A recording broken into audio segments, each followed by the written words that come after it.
everybody, this is Jody with American Stroke Foundation. I am an occupational therapist and the program coordinator at our Southeast and North Kansas City locations, and we are making these videos to just provide some education and communication during this time while we are sheltering in place to protect everybody and stay healthy. So last week we talked about occupational balance. So how are you guys doing with that challenge of providing just the right mix of everyday activities that we want and need to do? I am working on my occupation of exercise. So I went on a walk yesterday for about 20 minutes with my husband and my dog and hope to keep building that up this week. Still working on the sleep and work balance. So I will continue to try to do that, maybe go to bed a little earlier tonight and wake up a little earlier tomorrow.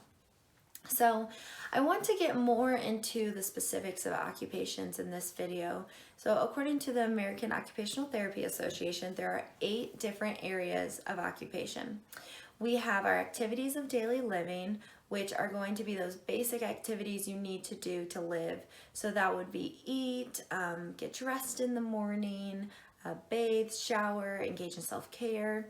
Then we also have instrumental activities of daily living. These require a little more complex skills. So they might be doing laundry, driving yourself to work or volunteer opportunities, or preparing your lunch for the day. We also have rest and sleep. Yes, sleep is an occupation, an important activity. Education, work, play. Play is very important for kiddos, leisure, and social participation. So those are all the different areas. Today I want to focus on one specific, and that is leisure, which is my favorite. So as defined by the American Occupational Therapy Association, leisure is a non-obligatory activity. So you do not have to do this activity. It is something that is intrinsically motivated by you. So you are internally motivated. You're determined to do this activity without any external forces telling you to do it. And you're going to do leisure activities during that discretionary time. So during that time where you're not already committed to work or sleep or engaging in activities of daily living. So we want to find those important leisure activities that help us stay motivated, give us autonomy, and give us overall pure enjoyment in life.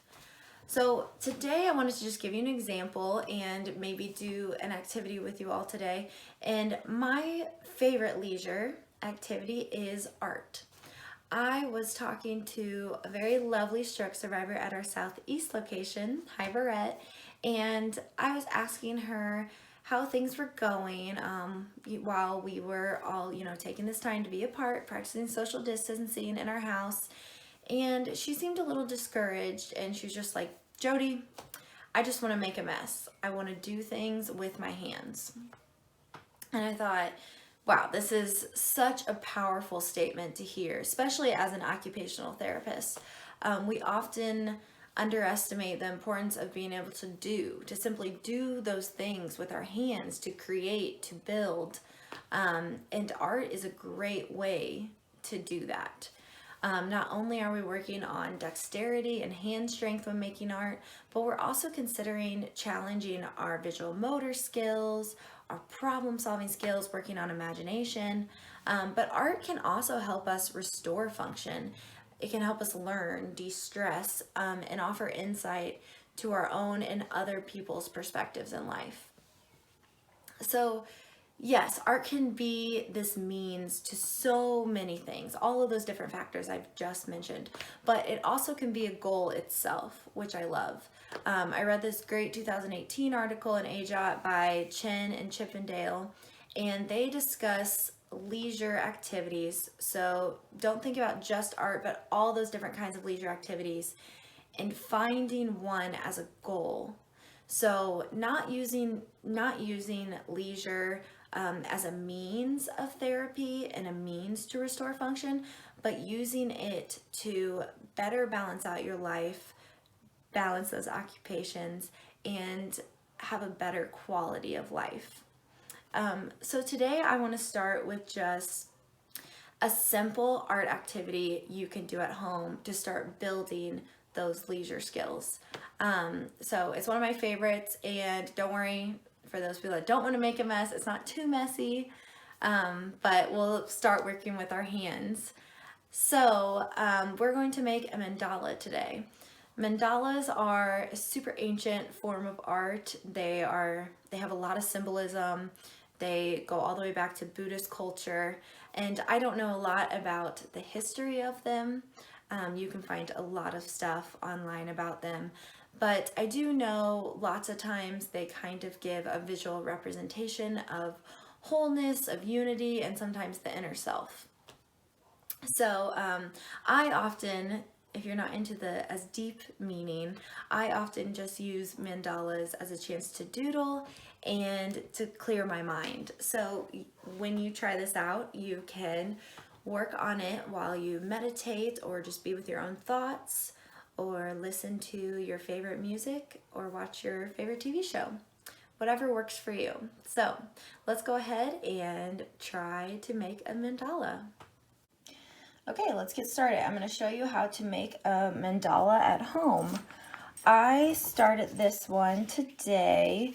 It looks complicated, but I'm going to show you simple steps that you can do to start one yourself. I made it just with simple computer paper and Sharpies. Oh, that's my dog. Look, Dwight. Oh, we're making mandalas. Anyway, so as you can see, a mandala has a circle in the middle, and it's going to have 4 spokes coming off. Within those 4 spokes, you're going to have spaces in between. So then you can also start a different design, and you're going to keep going around and around in a circle. If you don't have Sharpies at home, you could also just do it with a black pen. It doesn't have to have a color. You could use crayons, colored pencils. You don't even have to use paper. You could use cardboard, use acrylic paint, whatever your favorite art media is. Okay, so I'm going to show you how to get one started. So this is just a regular size computer paper. So to make it a perfect square and find the middle, you want to first make a triangle with the paper, and it doesn't have to be perfect. Okay, so what I'm going to do is go ahead and cut off this part right here. So see how I lined up this edge? You're going to want to cut that part off. Where are my scissors? Okay.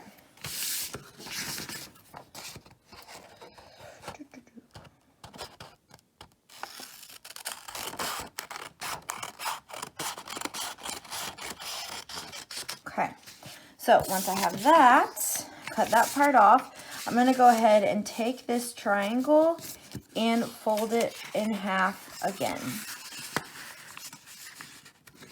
Again, it doesn't have to be perfect. Okay, and I just like to make it so I have this little point right here. So what I'm going to do, I'm going to unfold this, and I now should have, let's see if you guys can see the whole thing. Now I should have a center of my square, but you don't have to make a mandala in the center. You could also just use the regular size paper and start the center wherever you want. Okay, so I used some blues on my last one. On this one, I'm going to do, I'll start with purple. Okay, so your mandala is always going to start with a simple circle in the middle, and then you're going to do your 4 spokes coming out. Okay, so now this is when it gets more complicated, and you're just going to keep doing different shapes around, kind of just responding however you feel to the drawing. So to make this a little easier to understand, I'm going to draw some simple shapes that we can use in our mandala right now. Okay, so we could do a dot, we could do a circle, a triangle, maybe I like to do this little, like a flower shape, or parentheses. We could do a leaf. Let's see, square. Okay. So I'm going to use these simple shapes for this one, and we'll see how it goes. Okay, so let's go ahead and start. Okay, so I'm going to first just do the dot. So I'm going to go around and go dot, dot, dot. Okay. Next, I'm going to use that circle shape. So I'm going to put circles on the ends of each of these spokes. So I like to kind of alternate between the different sides. So I just went on the spokes. Now I'm going to go into that free space again, and I'm going to do a triangle. And it helps to just keep going around in a circle and get that pattern. Okay, so the next shape is kind of that little squiggly shape.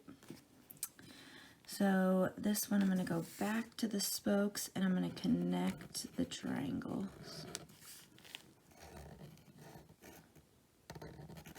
And it doesn't, as you can see, mine is not completely proportionate, but it's okay.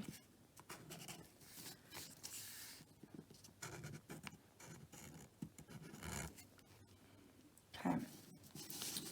Let's see, my next shape, I'm going to do this leaf shape. And I'm going to go back to that empty space. I'll just do a leaf here, a leaf here, a leaf there. Okay.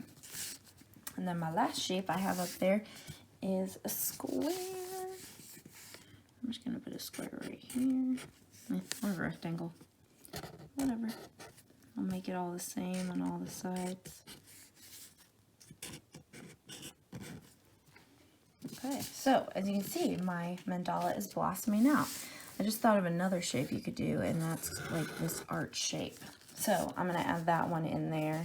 I'm going to go in that space again. So I'm going to connect, and you can connect wherever you want. So I just decided to do on the bottom of that